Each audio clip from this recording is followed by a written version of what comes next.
Funding for New Mexico in Focus provided by viewers like you. This week on New Mexico in Focus, legislating after dinner and a show. How lobbyists spent their money on lawmakers during this year's legislative session. And in worst case scenarios, there may not be a forest here due to the unhealthy nature of it right now. So if we had a fire, we could lose this entire mountain. The growing fire hazard east of Albuquerque, our land's Laura Paskus asks two experts about the danger lurking in the Sandia Mountains. New Mexico in Focus starts now. Thanks for joining us this week. I'm your host, Gene Grant. An independent commission has reached an agreement on a proposed salary hike for Albuquerque's mayor and city council. In about 40 minutes, I ask our line opinion panelists if the commission made the correct decision.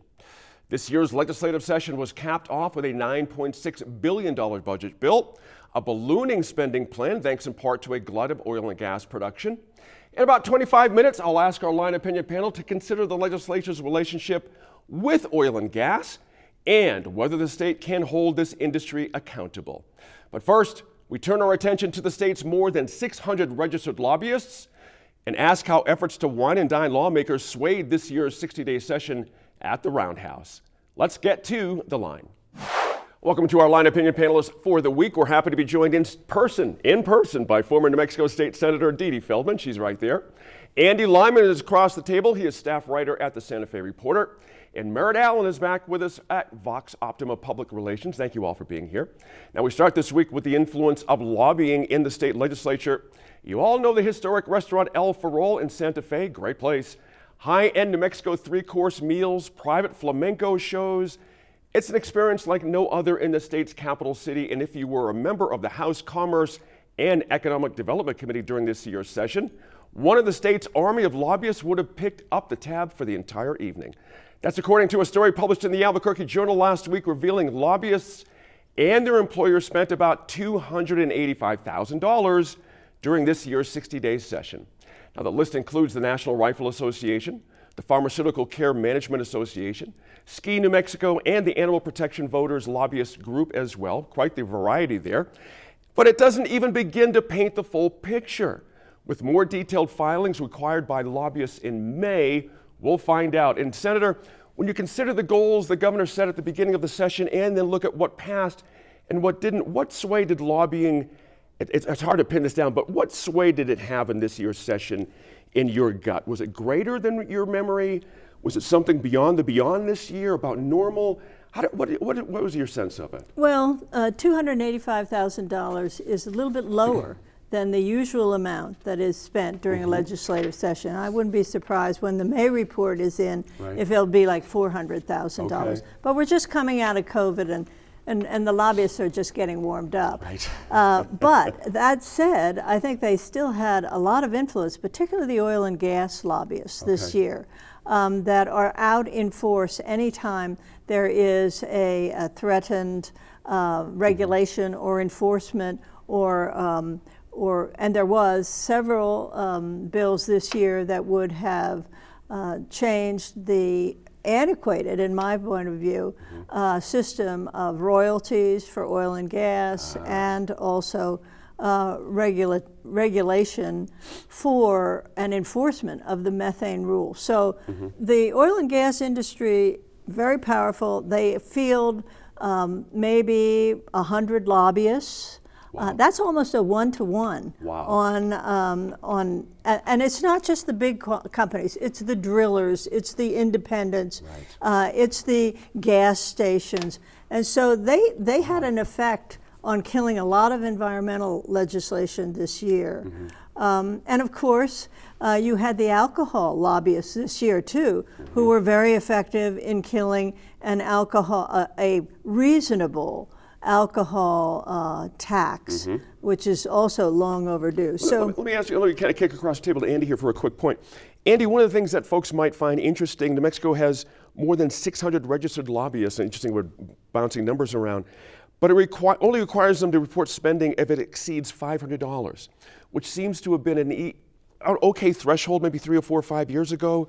But clearly we've got a lot more money being spent now. Are our laws behind the finances here? I guess it could be. I think it all sorts of. I guess it doesn't really matter where you put that threshold. Sure. There's always going to be sort of. I mean, lobbyists know how to. Everyone that's been up at the legislature for years knows how to sort of maneuver those things. So, yeah, it could be lower, but I'm sure that if it's lower at some point, we're going to say, hey, wait a minute, like we're still missing out on these other things, right? You can sort of nickel and dime things as much as you want. That's right. You know, Merit Mexico has a long history, as you know, of backroom lobbying. I mean, come on now. In 2015, the Center for Public Integrity gave the state an F grade. As a reminder, folks, for our lobbying disclosure. And this year, 2 bills were introduced, as the Senator mentioned. Senate Bill 218 would have required lobbyists to disclose what specific pieces of legislation they're lobbying for or against. What is the matter with that? I have no problem with that. Right. Exactly, and I don't know that lobbyists are particularly against that, except we're just not great at paperwork in this state anyway. It's you know, that's a level of fidelity we're not really into. And I want to go back though and note, on a $10 billion budget, $285,000 doesn't seem like that much. Okay. I mean, that seems kind of like small stakes in what we're looking at. So I'm not wildly upset about that. And just the nature of having lobbyists register is a form of regulation. I mean, it's not like, it's a little different than the CEO of a company taking someone out. Right. And that could be interpreted as a direct sort of bribe, perhaps. I mean, at least this is some way of formalizing the process. And certainly any citizen can go in the roundhouse and go talk to their legislator. That's right. It's just the complexity of legislation and the process and how everything works. You know, this is a way to get an expert, someone who understands the process, someone who understands who's on what committee, how they lean, a real expert in the process to go do that. I mean, I don't think it's wrong for someone who is an expert in the process to ask them to put more documentation into what bills they're supporting. And I think this is all absolutely fair and reasonable. Right. And in many states, particularly in the Midwest, you can't even give a gift. You can't take someone out for dinner. I mean, they've gone a lot farther than this. So I think this is an important and not a controversial step. What do you think, Senator, what did you make of the, and again, not to pick on any particular group, it's their right to lobby, it's our system, so this is not a negative when I say these things, but $28,000 worth of ski passes from Ski New Mexico, that's a nonprofit trade group, given to the governor and all 112 legislators. What does that do? Does Ski New Mexico have a problem that needs some kind of policy fix that I'm unaware of? Why do we fet these people this way? I don't understand it. I mean, I was always puzzled by that too, because rarely is there an issue having to do with skiing that comes before the legislature. But the lobbyists for the ski industry are also the lobbyists for 5 other industries. So they're buying a relationship, really. And that's what that's about. I have to say, I agree that $285,000 doesn't seem like that much in expenditures. But remember, that's a drop in the bucket compared to what lobbyists spend on campaign contributions. That's the other story. Campaign contributions is where the real money is. That's right. And where the real influence is for lobbyists.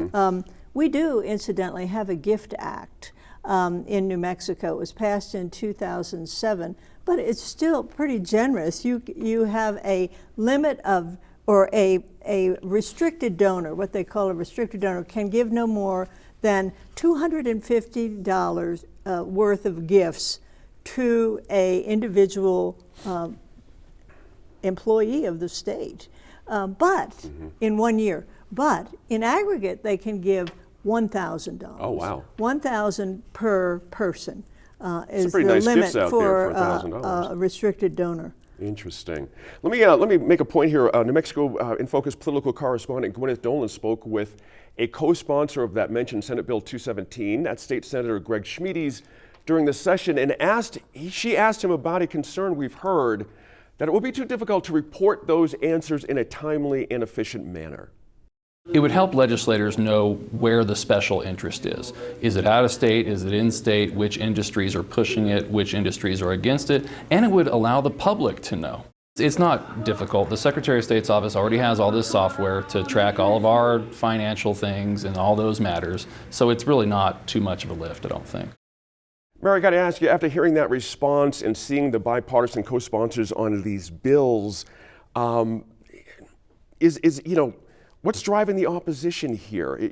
I don't understand what's going on, because Mr. Schmides makes a good point. It's not difficult. The Secretary of State's office already has all the software to track all these finances. He makes the ultimate point. And it's no more work for the legislators. Right. So of course, why would they oppose it? Exactly. I think it's there is not a great history of transparency in our legislature. That's right. Legislature, I should say. Misspoke there. And just trying to get some transparency into ethics transactions, as we saw last year. Transparency into the redistricting process. There's some old and wrong traditions in our legislature that need to change. And I think it's just changing the way we do business and becoming truly transparent. I've said this before. When I hear oftentimes a New Mexico politician talking about transparency, I know immediately whatever they're talking about will never see the light of freaking day. Exactly right. Let me ask you, Andy, about this House Bill 5. I'll tell you what it is. Would have updated the state's Governmental Folks Conduct Act, specifying sexual acts could not be traded in exchange for a vote or other official favors. The House passed the bill, but interestingly, it never got a hearing in the Senate Judiciary. It's so bizarre to me. You know, in theory, this bill would have helped both legislators and lobbyists feel safer.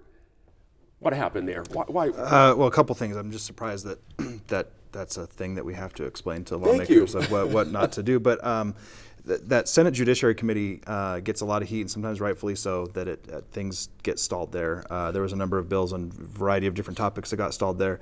But also sometimes you have to look at how long it took to get to that Judiciary Committee. The chairman, Joe Cervantes, is always pretty quick to say, I got this 10 days before the session was over. I had a list of bills that came in before. He's also not one to necessarily do favors for the governor, let's say. So, I think that you could probably criticize him for not picking this up, but if it's not a priority for him and it came in, I think it was 10 days before the session was over, then sometimes that's the way it works. Interesting wrinkle, Senator, is that Senator Daniel Ivey Soto sits on the board of Senate Judiciary Committee. He was accused last year, of course, sexually harassing and assaulting a lobbyist. I got to wonder if this thing was drugged slow so Senator Ivey Soto didn't have to face all this again. What your thoughts on that? I'm interested. Well, that bill, I think, was mischaracterized by the media and also by the sponsors to be about sexual harassment rather than what it really was, which was an overhaul of the Governmental Conduct Act. That's not quite so sexy. Right. And so maybe it wouldn't garner so much support, but it was important in the wake of a court decision that came down last year, which basically said the Governmental Conduct Act was basically a suggestion and could not be enforced without certain changes. And so these were the certain changes, and it's really unfortunate that they did not get passed. And perhaps it was because the bill had been mischaracterized, and there was a reluctance on the part of the committee to hear it for that reason. That's fair. Or perhaps it's because of what Andy's saying, the general backlog. Right. And that's probably part of it as well. We'll have to wait until the next time around. Thanks to our Line Opinion panel. We'll be back in a little over 10 minutes for another discussion on oil and gas regulations as the EPA announces millions in fines over methane pollution.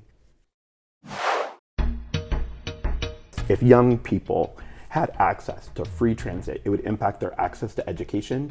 And I think you might remember there was a story, we met a young person who was a freshman at Highland High School, 100 tardies, and he was on the verge of being suspended from Highland. No one at Highland had ever asked him, what's making you tardy, right? And it was because he had to get 2 buses to go to a school of choice and be in the refugee cohort at Highland, right? Access to education, access to employment. Would it be easier to find and keep a job if you had free transit?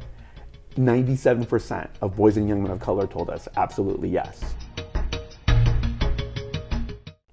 The Sandia Mountains have been getting plenty of rain and snow lately, but the forests have long been vulnerable to drought and insect outbreaks.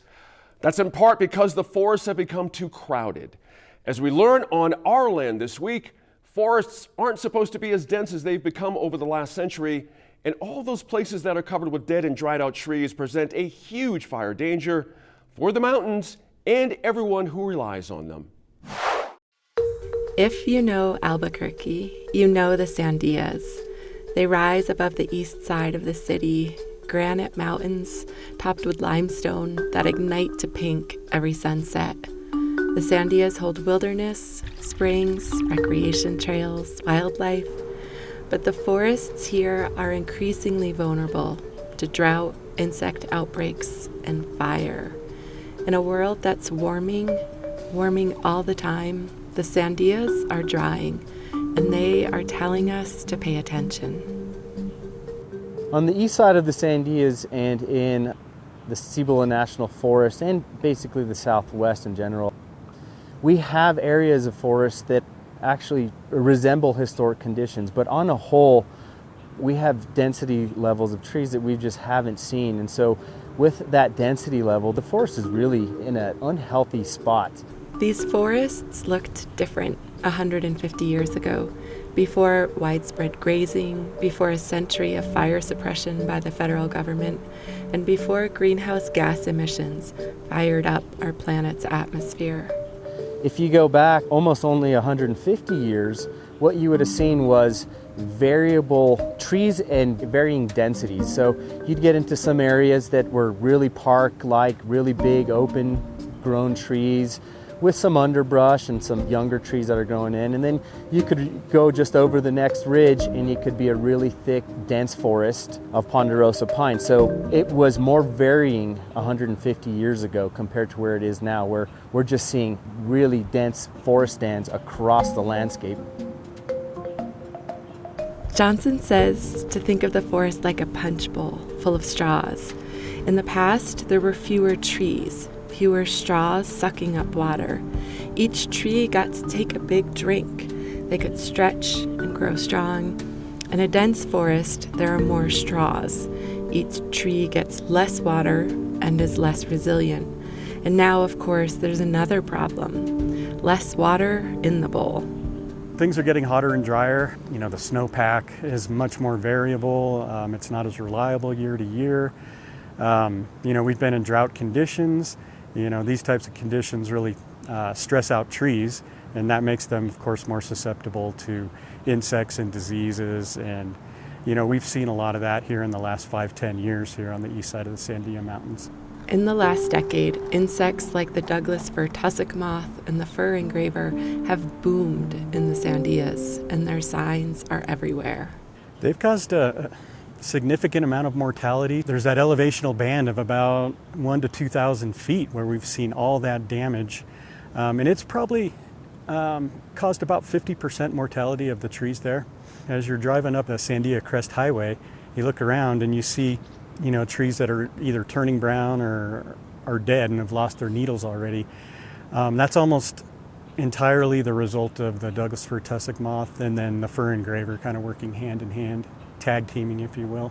Compound that with drought conditions, and it's really not a very good combination. That combination, we know, is explosive for forests. If there were a fire to occur on the east side of the Sandias, I would expect we could see some pretty severe fire conditions, similar to fires that have happened to the south of us in the Manzano Mountains, also on the Cibola National Forest. Things like most recently the Doghead Fire in 2016. We had Trigo, Big Springs, and Ojo Peak fires. And those tended to start up near the crests. They were wind-driven, and they worked their way downhill at really rapid paces and did a lot of damage. So I guess you could expect kind of the same thing here. In worst case scenarios, there may not be a forest here due to the unhealthy nature of it right now. So if we had a fire, we could lose this entire mountain. If conditions are conducive and perfect to carry fire, we could lose this entire mountain in a matter of hours to days. However, if we continue to look for funding and opportunities to actively manage the fuel conditions on this mountain, in 20 years, the forest, there's a good chance it'll still be here. We may have some small patches that may have burned. We may have areas that we did prescribe fire in. But if we actively go in and remove trees and thin the forest and make it more resilient, in 20 years to 100 years, this forest could be as healthy as ever. In today's warmer world, the choices we make, the signs we pay attention to, they matter more than ever. For Our Land and New Mexico in Focus, I'm Laura Paskus.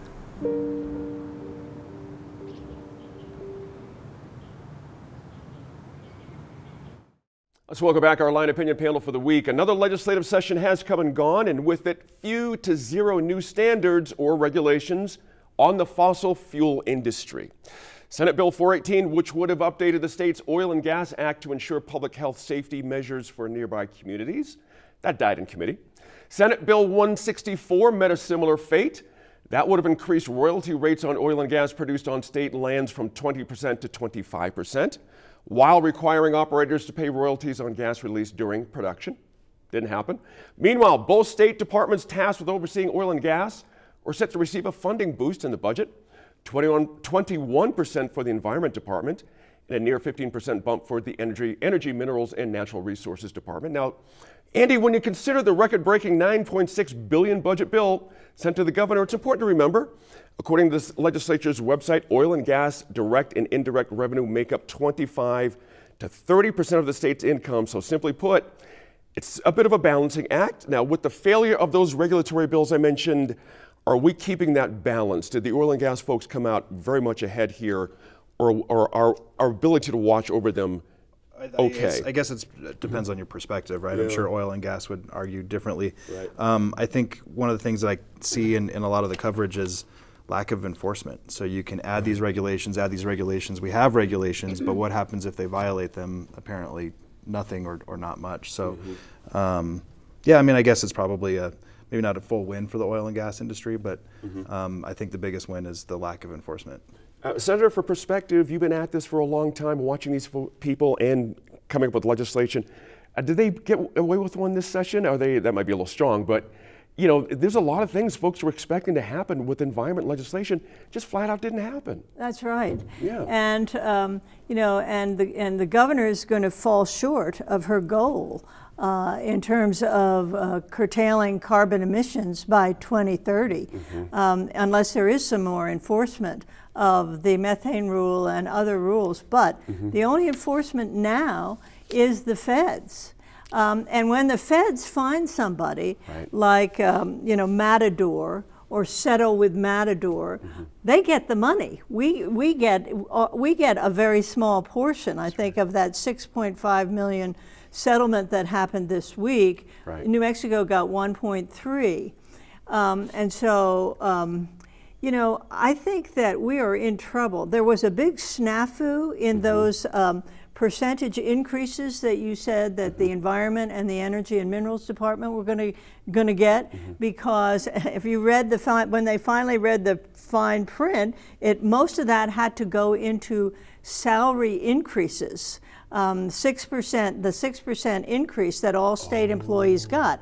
So that did not allow them to hire the number of regulators, the number of people to watch over these folks that they need. We have far fewer people in either of those departments than other states, and it shows. And basically, at the end of the session here, the Environment Department head, Kenny, I think his name is, said basically, you know, anybody is we're going to rely on people now, anybody that can fly over and see these plumes and see, then they're going to have to take these folks to court. Because basically the Environment Department doesn't have enough people, and that's a bad situation in New Mexico. That is interesting. And Merritt, on Senator's point, when questioning how the state's Oil Conservation Division was prosecuting violators of the act, Capitol and Maine were told by a spokesperson that, quote, there are no OCD employees dedicated exclusively to waste rule enforcement, end quote. To Senator's point, if you don't, and Andy's point, if you don't have people to enforce, what's the point of rules and law? You got to, you know, what happened in the conversation about budget? for these folks? Well, I think there is a balancing act, as you alluded to earlier, and I think it is going to get better. In January, ExxonMobil announced it will not flare natural gas. It is stopping. There will also be a new pipeline completed for natural gas in November of this year in the Permian, and that will make a big difference. One of the issues we have is there is not enough pipeline capacity to siphon off all the natural gas. And so when you're pumping for consumption, and we're pumping oil for consumption because we want gas prices to go down. We want to do it with American oil, right? We're tired of high gas prices, right? We want the oil, gas and oil revenues for New Mexico, right? So it is a balancing act. And not all of the producers are an ExxonMobil or a Shell, and they may not have had time or the revenue to put on the compressors they need to divert the gas to a pipeline. So there are a lot of things in play that I think also regulators have to consider, that the smaller producers may not be there. It should be noted, ExxonMobil does not support fining producers who are producing for consumption. And, I think that's fair. It's kind of like, well, what do you want? Do you want cheap gasoline, or do you want zero methane? Because when there isn't enough pipeline, there's only so much we can do. So that's a factor that has not been reported in the coverage of this story. Interesting point there. Andy, let me ask you about this. There's two different stories being told here. Companies have until 2026 to reach a 98% capture rate for all natural fuel pulled from the ground, as Merritt was talking about. Of the 375 companies who have filed methane waste reports with OCD in 2021 and last year, 262 companies reported capture rates of 98% or better. Meanwhile, EPA released data last year from inspections of the Permian Basin showing 85% of leaking tanks or unlit flares seen by the agency did not file reports with OCD as required. Can we trust either of these reports? I think it's fair for folks that are sort of questioning whether that's accurate or not. And not so much enforcement, but again, regulators, to the budget to have people go out in there and actually put their own eyes on that, right? It does. I think I would forgive folks who would say that doesn't seem right. How do you go from this to this, and all of a sudden everybody's in compliance and everything's fine? That's right. So yeah, probably need to have some people out there checking those. Well, please. When everything is based on self-reporting, right? It's all self-reporting. Thank you. And they don't have anyone in the Environment Department or the Energy and Minerals Department to even check to see whether this is true or not. And then when you have anyone who can fly over there and spot the flares, there's something wrong with this picture. Somebody is not telling the truth, and somebody's not doing their job. It's gonna take a lot of work in order to get them into compliance. Well, we have an interesting example just this week, Merritt. EPA announced this week 2 companies have resolved clean air violations, paying nearly $7 million in fines combined. Meanwhile, the state estimates put oil and gas revenues at close to $47 billion for 2022. Is this just the cost of doing business, these fines? Right, and that's also a way to look at it. If you're making enough money from production, this is a minor cost and perhaps cheaper. And so, to what everyone is saying about going out and actually seeing it as it happens and managing it. If you're a mid-sized producer and you can't afford what ExxonMobil is doing, this may be a cheaper way for you to operate. But again, there is the issue. There is not enough pipeline capacity right now for the current production, and so until until there is sufficient pipeline, it will get better by the end of this year. And as infrastructure grows in the Permian Basin to meet the surging demand, and while we still have a huge demand for oil, this is going to continue to be an issue. Let me ask you guys something. You all know David Abbey. He is the retiring Legislative Finance Committee Director. An interesting cat, always been great with the press here over the years. Andy, he told the Santa Fe New Mexican revenue from the state's oil and gas resources was a blessing, but he was worried the state risked becoming too dependent on it. And we've heard that from others, but coming from him just has a bit of a different ring to it. There's something about that. Sure, and I think also if you listen closely, sometimes there are the Republicans in oil and gas and those areas of the state.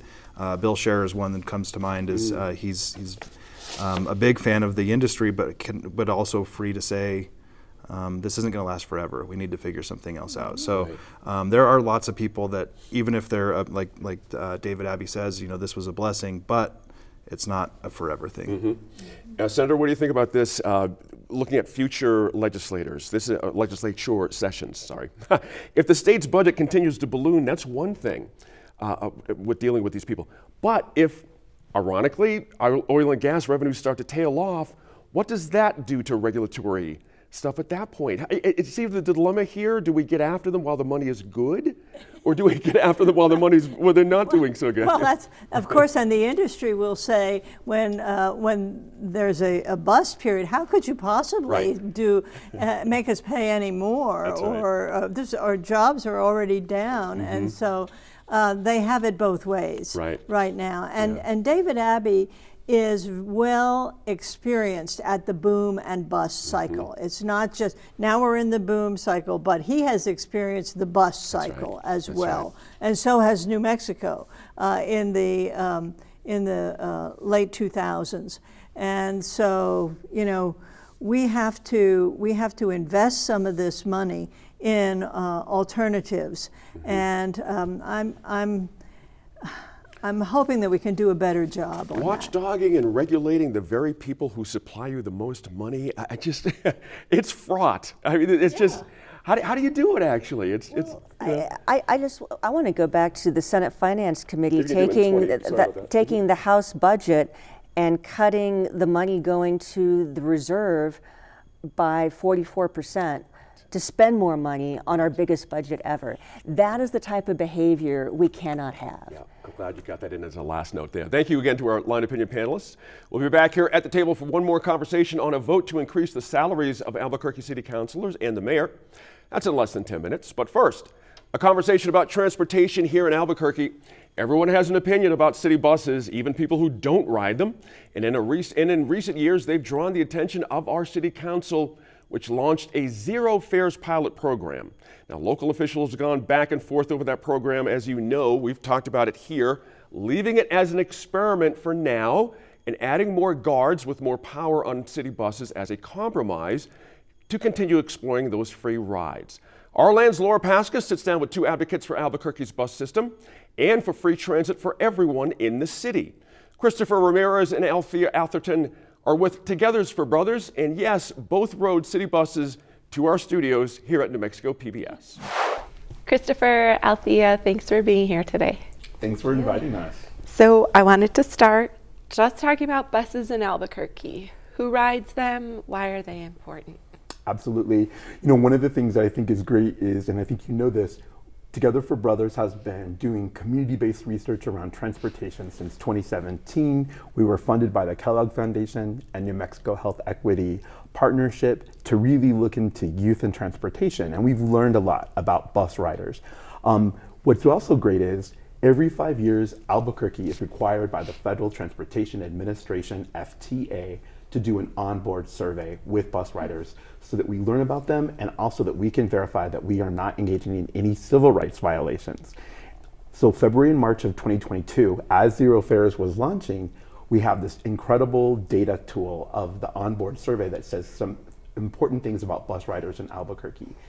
One thing, 80% of bus riders identified on average as having a household income less than $25,000. So that's basically living in poverty, right? So a lot of our bus riders are economically in that one of the lowest categories in terms of household income. The other thing we want to also share is we learned in that onboard survey, 60% of bus riders do not have a driver's license or identification.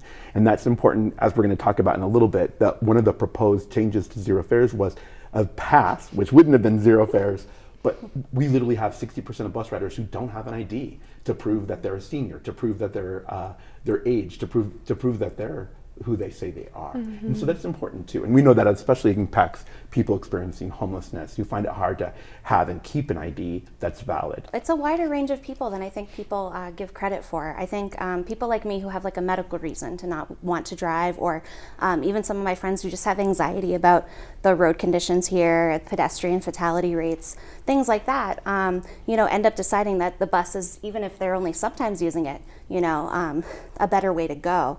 And I see a lot of students at CNM, UNM, around the public schools using it. So, and also a lot of seniors who maybe just like don't want to have to deal with driving anymore, whether they can or they, have decided not to for medical reasons as well. It ends up being a pretty, diverse group of people on my daily rides. So, Zero Fares. Can you talk about how that program benefits anybody in Albuquerque, but in particular, young men of color and their families? Absolutely. I'm going to take us back all the way to 2018. We finished doing a year of community-based research, our health impact assessment, and this is what it told us. If young people had access to free transit, it would impact their access to education. And I think you might remember there was a story, we met a young person who was a freshman at Highland High School, 100 tardies, and he was on the verge of being suspended from Highland. No one at Highland had ever asked him, what's making you tardy, right? And it was because he had to get 2 buses to go to a school of choice and be in the refugee cohort at Highland, right? Access to education, access to employment. Would it be easier to find and keep a job if you had free transit? 97% of boys and young men of color told us absolutely yes, right? Access to recreation. Would you be able to get to quality parks and outdoor space? Absolutely, right, in the 90s again. And then the other thing that was a surprise, because as we were doing surveys, interviews, focus groups, we learned something. We thought about this healthy, like getting to exercise, but the other thing that a lot of young people, which is probably no surprise to you because of the news news stories you've done about food security, in the International District in Westgate, the most impacted transit-dependent households, access to healthy food was another important factor, right? So free transit would do that. We learned that in 2018, we pushed for free student passes, and then something great happened in 2019. We were introduced to this new National Day of Action on Rosa Parks' birthday on February 4th.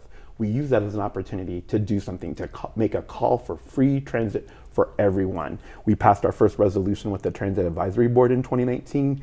City Council actually voted in support of free transit, but we missed a really important element. They didn't add anything to the budget. So in 2021, something magical happened because we did it in 2020 again. And in 2021, then Councilor Lancena found the $3 million for the pilot program for Zero Fares. So that's why we're at where we're at, right? I can imagine how important buses are for people to access different services and different places all across the city. And so for the Zero Fares program, how do you think that it has affected people's ability to, get to do things outside in addition to reaching your job or your school? Yeah, I think it's definitely helped a great amount because I know I was on the art bus a few months ago and talking to someone, and she said she takes the bus to the Bosque every sunset, and that's like her thing is every sunset she likes to catch the sunset there. And we were talking about Zero Fares and how that makes that an affordable decision for her, an affordable way to get to a beautiful place to watch the sunset every day. And I think about one of the health clinics where I access medical care, the Alamosa Community Center. That's a great accessible by bus location. So even though it's pretty far from my house, I actually choose to go to that one because I know I can get there pretty reliably by the bus. So it just kind of opens up doors for so many people. And even if people could afford the service before, the service is better now that it's Zero Fare because you don't have to wait for everybody counting their nickels, making sure they have the fare. You don't have to witness the fare conflicts between the drivers and riders. It's just everybody gets on the bus and goes. And it's made me want to take the bus more, as someone who, could walk some places and take the bus some places. I'm like, oh no, it'll be so fast to get on the bus and, there'll be fewer conflicts. in general than how it used to be. I can imagine that, because like even though like obviously like I would be able to pay the fare, but I know like as a rider like in a new city or someplace, I get like flustered, like do I need to have an ID, do I need a punch card, do I need exact change? So I can see how the zero fares would have impacts beyond. Honestly, even just not taking out my purse and digging through to find my ID anymore, because I had free fares before as a C&M student, you know, like even just not having to dig out for my purse, and you know, just reduces stress, so I'm way less flustered when I'm on the bus. I just have to worry about my mask. And can I add that one of the things that we're seeing with zero fares too is I love hearing from some of our community partners, because we've heard from other service providers like Albuquerque Healthcare for the Homeless. They saw a significant decrease in no-shows or late shows for people that are getting services, because previously to get to their service you had to have a bus pass. It was one of the biggest barriers for people experiencing homelessness to access healthcare. We also heard from Transgender Resource Center that clients that go to the Resource Center didn't have as many conflicts with drivers, right, about their IDs or not having fares or being harassed. And so I think those are really positive outcomes too of zero fares. You get on and go. It's that easy, right? And so lastly, what is the status of the zero fares program, and what do you anticipate might happen in the next weeks, months? Yeah, so right now we have our zero fare pilot that's still going on, and then they just extended time for a study to September to see how things are going with the fixed routes. And in addition, there's a new bill that was just proposed to the City Council, but they have to do an equity study on it first, that would make the ART bus and paratransit, the Sun Van, free for everybody permanently, which would be a fantastic program that I think would be just one of the best things we can do. Of course, I want it to be the fixed route services too, but it's a great place to start. And again, what we're excited for is that implementation plans really call for community input and for community-led solutions to transit security that don't rely just on law enforcement. Other communities are looking to Albuquerque. We recently attended a national convening in DC. This is where people are moving towards. I think you might have heard DC just beat us out as the largest city with free buses in the country, right? There are about 100,000 people more than Albuquerque. And we're happy to let them take that right moniker as being the largest city with free buses. But we're excited that people are looking to Albuquerque as an example of what the future looks like for public transit. Awesome. Thank you both. Thank you. Thank you, Laura. I sat down with ABQ Ride Deputy Director Bobby Cisneros and Principal Planner Andrew DeGarmo to talk about some proposed changes to the city's bus system, including some possible route changes. You can watch that entire interview on the New Mexico in Focus Facebook page, and you can weigh in on those changes in a survey linked in those comments. Now, welcome back to our Line Opinion panel for one last segment. Albuquerque's Citizen Independent Salary Commission, you might not have heard of who they are, we'll explain that, voted Wednesday night to approve salary increases for city councilors and the mayor. Councilors will get an 87% pay hike, increasing their annual salary from $33,660 to $62,843. Interesting number there per year. The council president will receive an additional equivalent raise from $35,860 to $66,928. And the mayor's salary going up from today's $132.5 to $146,081. I love these numbers, Merritt. Very interesting. These increases will kick in following each district's next election cycle, meaning 2024 for councilors in districts 2, 4, and 6, and 8, elected this fall. 2026 for councilors in districts 1, 3, 5, and 7, and 9 on the ballot in 2025. All right, a lot of juice there, Merritt. Simple question. Are these folks deserving of a raise of this scope? 87% is a lot of money. What about the legislature? Right. Everyone in New Mexico is getting a raise except. We're all talking about the city council, county commission, and the legislature. That's right.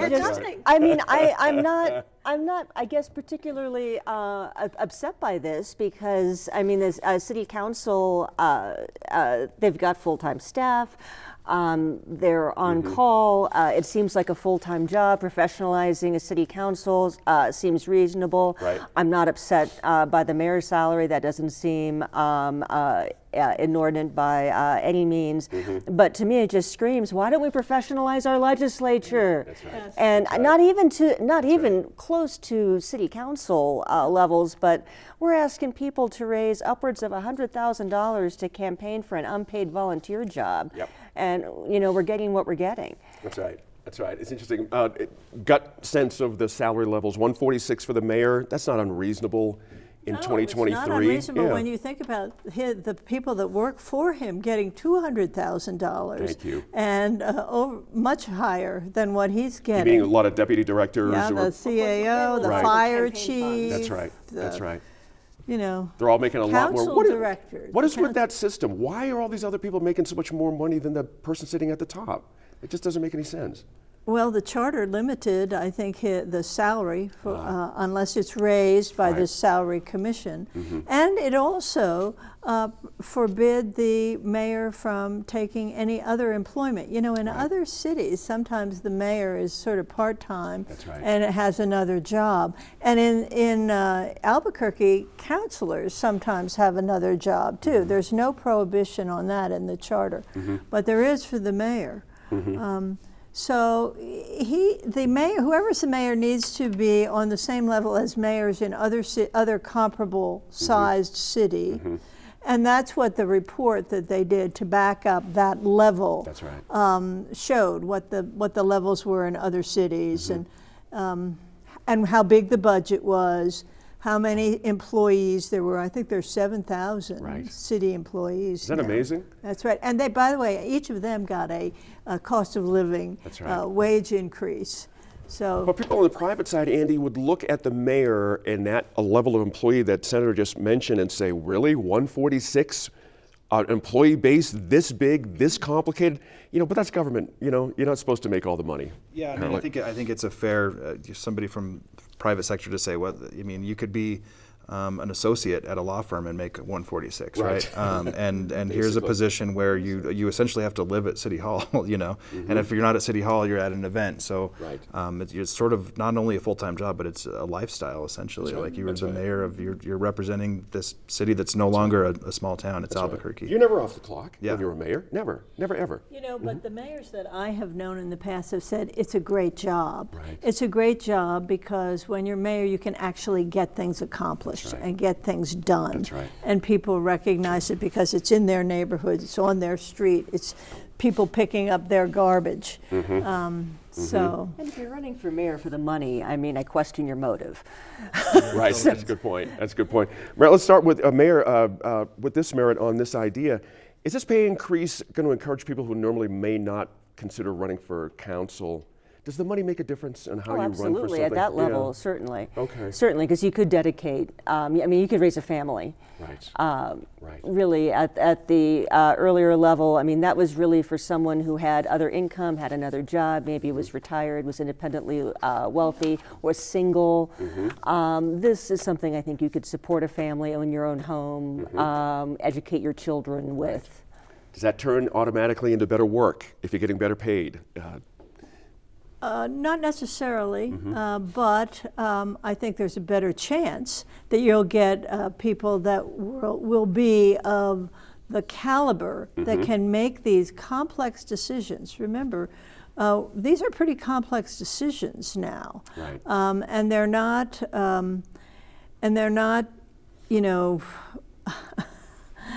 they're not just anybody that can make these decisions. But I will say, with the city council, they have staff. Unlike legislators, they have a full-time staff person to help them.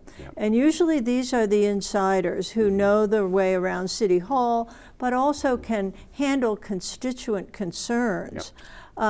Legislators have none of that, but city councilors do. But they also have to know how to manage to a certain degree. Let's talk about what you just mentioned. Andy, I'll start with you on this. The idea that for state legislators, nothing passed about modernization. Dee Dee's organization, Common Cause, had a poll out there. 64 respondents support paying legislators, strongly support. You know, it's just the numbers are there from our citizens. What happened? Why aren't we able to hear about money for legislators versus city councilors and mayors? Is it disconnect, or what's going on there? At least from my perspective and the folks that I talk to, I think it's hard to get out of the mindset that it is a citizen legislature. Right. And so I think for a lot of people, that's what comes first, is that it's a citizen, that anybody can do it. But the reality is that not everybody can do it, because not everybody can afford to go up and spend 3 months essentially not making money. But I really think that's the hang up, is that people like to hold on to the fact that it's citizen legislature, that it's not a full-time job, that it's not a professional legislature. But yeah, I think probably the time's coming. Yeah. Let me bounce to something else, guys, about you probably saw the story in the Journal. The governor is signaling she will sign a bill increasing pay for statewide officials. It's very interesting, including the governor's position, which would be a 54% increase in the governor's salary. That's not going to take effect until she leaves office. I'm curious, obviously for some of the high profile folks, they haven't seen a raise in that office for a long time. In 20 years in some capacity. Let me start with the governor's salary. Is that a reasonable salary to you? I have never felt that statewide, outside of the judiciary, I haven't felt that statewide officials were underpaid. I felt like they were doing okay. And I'm so adamant about professionalizing our legislature, because if you're trying to hear 1,000 bills in 60 days with a bunch of people who aren't being paid for it, it just becomes a huge power play. We're getting from our legislature what we're putting into it, which is nothing. Let me talk about Senator Feldman, of course. We had Senate Bill 2, which was interesting this year as well. Just 5 dissenting votes combined. It calls for a nearly 18% increase for all judges. And last year, the governor vetoed a similar measure. As we tape this on Thursday, she still hasn't signed it, but it looks like it has a chance. I'm just interested in your opinion on this idea of why we haven't paid our court people, and are we doing enough now with this bill? No, I mean, yes, this bill will help. Okay. This bill will help. It's really shameful what we have done with our judiciary.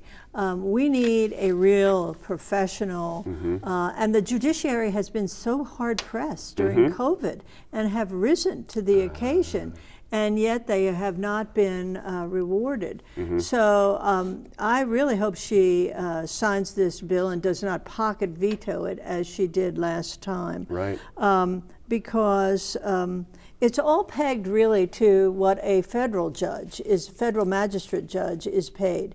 And that's a good benchmark. Gotcha. I think. And you know, it's you know, on the other stuff that we were talking about, the statewide officials and their salaries, you know, it's a tricky business. The legislature is setting these salaries.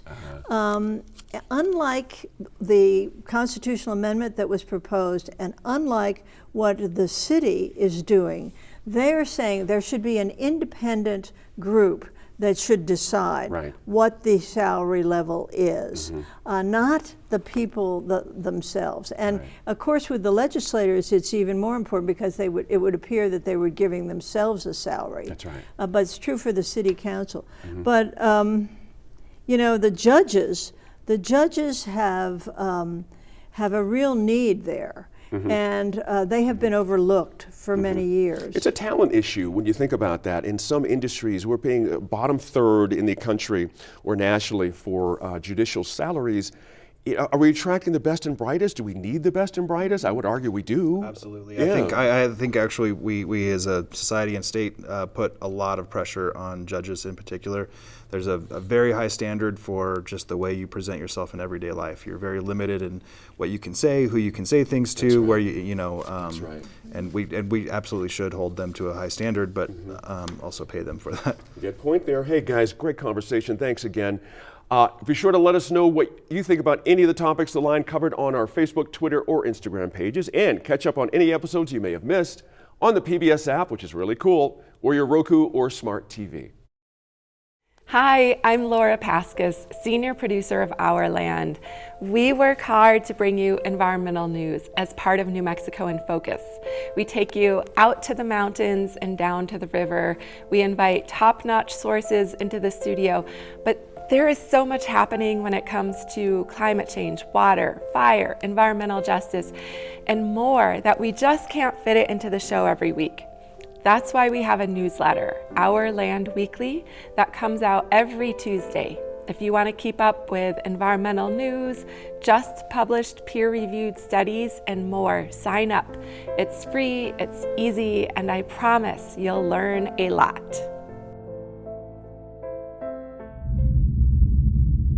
I was most interested in the line panel's take on the pending pay raises for some of our cabinet secretaries in Santa Fe and eventually governor, as you heard, and a big old bump for city council here in Albuquerque and the mayor. Now, to me, it's not about the amounts of the raises. That's been settled. Merritt made a good point on that. It's how quiet the pushback has been so far. It's interesting. Think back to any moment in the last 20 years when the idea of raises poked its head above the brush line. It didn't take long for that idea to duck and cover again. Look how many years it took to get council to pay above the $10,000 threshold. That was a huge fight. The question of whether we have the right to expect more for our money is the biggie, however. Politics isn't exactly a value-driven business, but how we measure performance for the money is likely an exercise in futility. So perhaps one of the unanticipated consequences is we watch decision makers closer and we let them know it. Some things you do for love, others truly for the money, and in between, this public service. Thanks again for joining us and for staying informed and engaged. We'll see you again next week in Focus.